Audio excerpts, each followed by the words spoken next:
बिस्मिल्लाहिर्रहमानिर्रहीम। अस्सलाम वालेकुम। हमने स्टार्ट किया था जीआईटी फार्माकोलॉजी, जिसमें आज लास्ट टॉपिक है पेप्टिक अल्सर डिजीज़ की ट्रीटमेंट। तो इसमें हम ट्रीट करते हैं पेशेंट को। एक तो नॉन फार्माकोलॉजिकल इंटरवेंशन है, जिसमें हम पेशेंट को कोई मेडिसिन वगैरह नहीं देते, बस उसको काउंसलिंग करते हैं। उसको हम बोलते हैं कि फ्रीक्वेंट मील्स खाया करें। मीन्स कि ज़्यादा ना खाया करे।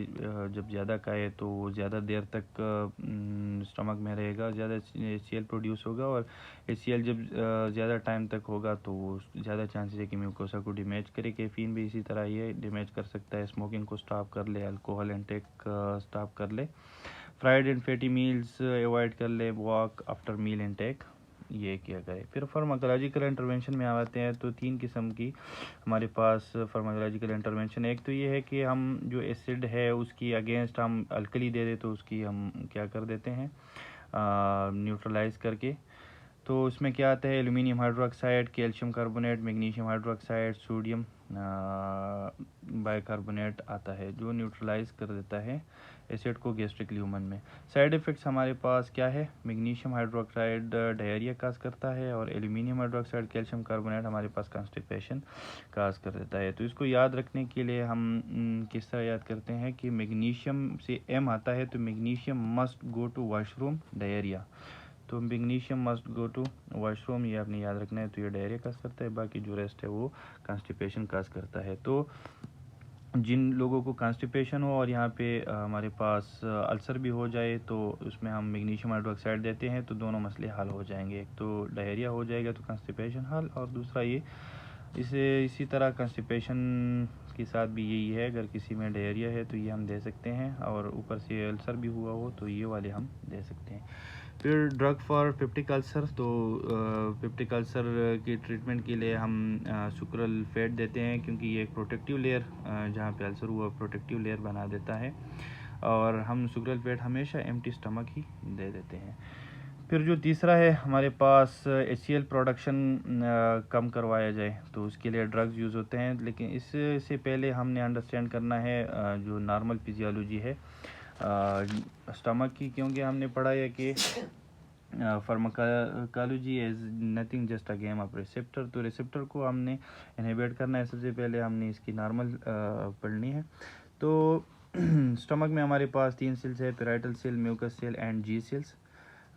म्यूकस सेल तो म्यूकस सीक्रेट करेगा, जी सेल हमारे पास गैस्ट्रिन के लिए रिस्पॉन्सिबल है, जो कि गैस्ट्रिन हमारे पास जी सेल जो इंसान और आइलेट ऑफ लैंगरहैंस में भी प्रेजेंट होते हैं, जो कि एंडोक्राइन पार्ट ऑफ पेनक्रियाज है, और इसकी ट्यूमर को हम गेस्ट्रोमा बोलते हैं, या ज़ुलिंगर एलिसन सिंड्रोम, जो कि लैंगरहैंस वाले हैं, आइलेट ऑफ लैंगरहैंस, उसी को हम ये नाम बोलते हैं।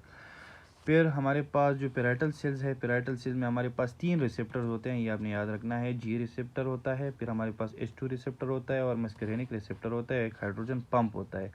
तो इन तीनों को नॉर्मल ये है कि ये जो जी सेल से हमारे पास गैस्ट्रिन प्रोड्यूस होता है, वो आके यहाँ जी रिसेप्टर को स्टिमुलेट करके फर्दर ये हाइड्रोजन पंप जो है ना, इसको स्टिमुलेट करता है, और हाइड्रोजन यहाँ पे आके ज़्यादा HCl प्रोड्यूस कर देता है, बाहर आ जाता है हाइड्रोजन।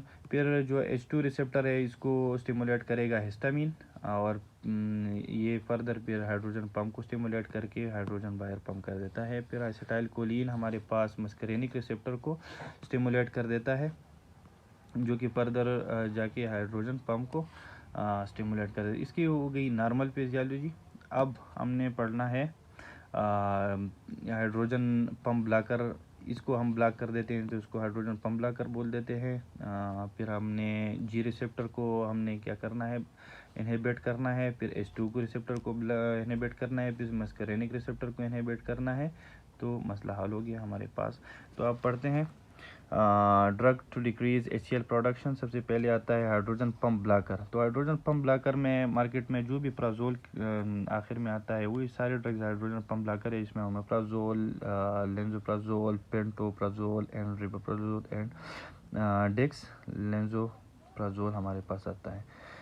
फिर जी रिसेप्टर को अगर हम ब्लॉक कर दे, तो उसमें आता है प्रोग्लोमाइड, और H2 रिसेप्टर ब्लॉकर हमारे पास आता है CRF निमोनिक है, तो इसमें सिमेटिडीन, रेनिटिडीन, फेमोटिडीन, जो कि हम ये ग्रुप्स सब हम पढ़ेंगे आने वाले लेक्चर्स में।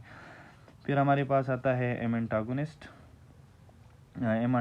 में आता है प्रिजिफिन, और पीजीई हमारे पास प्रोस्टाग्लैंडिन E1 हमारे पास एनालॉग, इसमें आता है मीज़ोप्रोस्टोल। तो सबसे पहले हमने पढ़ना है हाइड्रोजन पंप ब्लॉकर।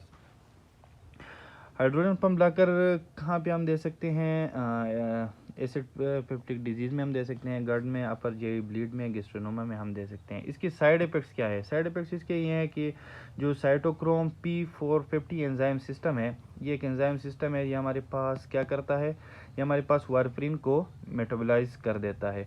तो ये इस सिस्टम को इनहिबिट कर देता है। तो जो पेशेंट ऑलरेडी वारफ्रिन लेता है, वारफ्रिन हमारे पास क्या है, एंटीकोगुलेंट है।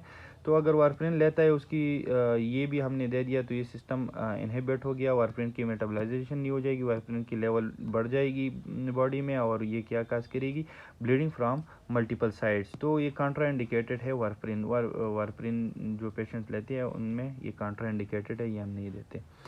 दूसरा हमारे पास साइड इफेक्ट ये है कि प्रोलॉन्ग यूज़ हम कर ले तो ये हाइड्रोजन पंप ब्लॉक हो जाएगा। जब ब्लॉक हो जाएगा तो हमारे पास ये एसिडिक मतलब HCl प्रोड्यूस नहीं होगा। उसकी वजह से हमारे पास कैल्शियम की एब्जॉर्प्शन कम हो जाएगी और आयरन की एब्जॉर्प्शन कम हो जाएगी। कैल्शियम की एब्जॉर्प्शन की कमी की वजह से ऑस्टियोपोरोसिस आएगा या हमारे पास बोन पेन्स आएंगे, और आयरन की एब्जॉर्प्शन की कमी की वजह से हमारे पास आयरन डिफिशिएंसी एनीमिया आ जाएगा।